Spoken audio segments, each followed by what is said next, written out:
Okay, speaking of awesome women, Art says, I love that Jessica Tarlov of Fox News, The Five, makes Donald Trump big mad. Yeah. She's just the best. Yeah, he tweeted about her. We have, yes, here we go. 40% of Donald Trump's wealth has been accumulated since he became president because of 2 crypto coins.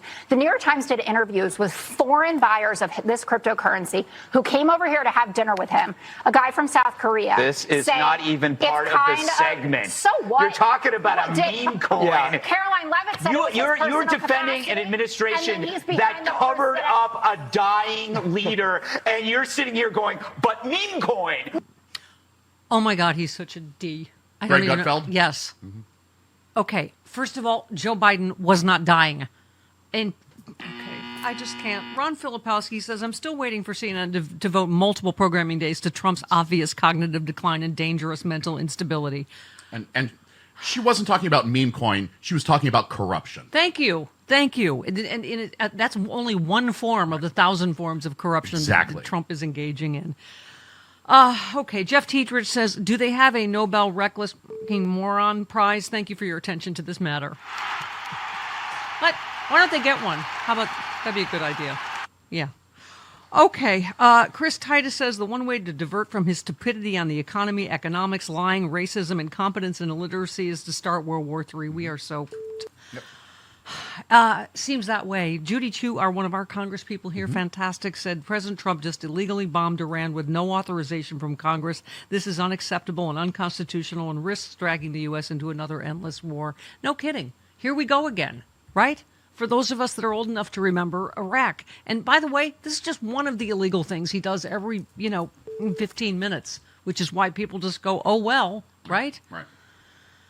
Can I just say one more? Chris Titus, comedian, he said, I'm about to do a show in Honolulu. After sound check, talking to the crew, they said because of John Orange, that's a new one. See word John Orange? I haven't heard that one. Okay. No one is coming to Hawaii. No Canadians, no Japanese, no Chinese tourists. Here's what a failure Trump is. He put up Hawaii.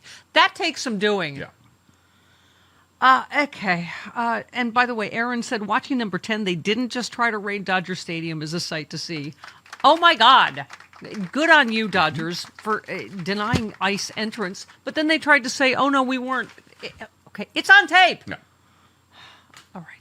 I'm gonna pause. Okay. I think it's best. Contemplate my life and Bella's stomach. Speaking of which, Rude Pundit moved to tomorrow, and he threaded. I always think about that episode of Anthony Bourdain's show in Iran and how the people aren't virulent anti-Americans. If anything, they want to be closer to the U.S., but are led by zealot mother. Sound familiar? Right? And this is only going to make them now, the rally around the flag thing, drive them closer to, their zealot mother, as Rude Pundit said. Does this have anything to do with it? Covey said Trump's net approval rating for his handling of protests in L.A. is negative 15 points overall and negative 24 among independents. And there it is, his tweet about Obama. Just watch. I predict Obama's going to bomb Iran to get his poll numbers up. Yep. There you go. There he is. Who said the idea Trump adheres to deadlines is ludicrous? He promised us a health care plan over 450 weeks ago. It's been infrastructure week since I was born. 2 weeks is meaningless. Who's that? Dr. Jekyll. No, the aforementioned fantastic Jessica Tarlov. Oh. But this idea that Donald Trump adheres to deadlines is absolutely ludicrous. The man promised us a health care plan over 450 weeks ago. It has been infrastructure week since I was born. Russia's sanctions are supposed to be coming in 2 weeks. A tax plan. 2 weeks is meaningless. Jesse might be right. It may happen tomorrow. It may happen in 2 weeks. It may happen in a year. I don't know. But they're going to have to deal with the fact that there is a contrast within the intel community right now. Caroline Levitt from the podium is essentially parroting Israel or Mossad's assessment of the risk from Iran, saying that this could be a couple of weeks. Our intel community is saying that it could be several months to a year, which is what Tulsi Gabbard testified to in March.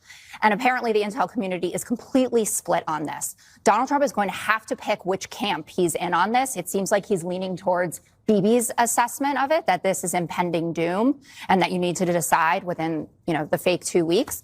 See what he did there? He said he'd make a decision about Iran in 2 weeks, and then in 2 days he just blew him up, right? Blew up real good. There you go. There's a little left turn we weren't counting on. Okay, Eddie in L.A. Hi, Eddie.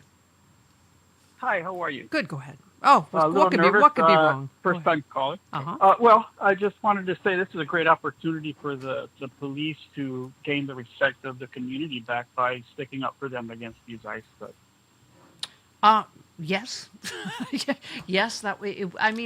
There's one scene after another, Chris, that is just heartbreaking. I think we mentioned the father of 3 Marines who now might have to die for Donald Trump's stupid, unprovoked war. Right. It was just, I can't even keep track. There's a different story every day. The lady that sells flowers on the corner. I mean, it's beyond.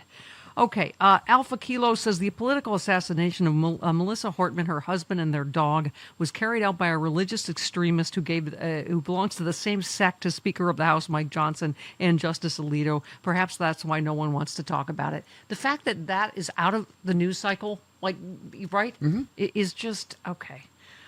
Yes, thank you. Cavian said less than a week ago, an unhinged Trump supporter murdered an American lawmaker in broad daylight, and it's barely in the news today. Scary. Thank you. By the way, could you ready our bag of rats? God said, when Ted Cruz and Tucker Carlson are fighting, America wins no matter who loses. It's my favorite big bag of rats. Oh, do we still have our big bag of rats song? Do we have the song? Oh. Yeah, from, Tommy, listener Tommy. I'm just saying. So, yes, because Ted Cruz didn't even know the population of Iran. And Tucker Carlson, it's hard to root for, who to root for. But he said, you don't know the population of the country you want to, blow off the face of the earth. And he's like, blah, blah, blah, blah. Anyway, it was fantastic. Yeah. It was a fantastic fight. Ron tweets, Trump administration cuts funding for cancer research. Fox criticizes Gavin Newsom for attending a fundraiser for cancer research. Right. Was the disease his mother died of. So that's the bad thing, is not cutting actual funds for actual. It would be, going to a fundraiser for it because something. Right. Okay. Can I just, I know this, not distract from World War III, but Florida representative, did you hear this story? Kat Kamak is her name, had an ectopic pregnancy. Doctors and nurses waited hours to inject her with the drug to terminate because they were afraid of losing their licenses and or being prosecuted. Oh my God. She even tried calling the governor's office, but nobody answered. Imagine being that well connected and this happens. She blamed Democratic lawmakers. What? For fear-mongering and making doctors and nurses think they were not allowed to do their jobs. Not the Republican law. She blamed the left. I mean, but oh my God. Right past the law. Right. Okay. Right. But this is where we are. Okay. Senator Bernie Sanders yesterday. Not only is this news that I've just heard, the second alarming that all of you have just heard, but it is so grossly unconstitutional. All of you know that the only entity that can take this country to war is the U.S. Congress. The president does not have the right.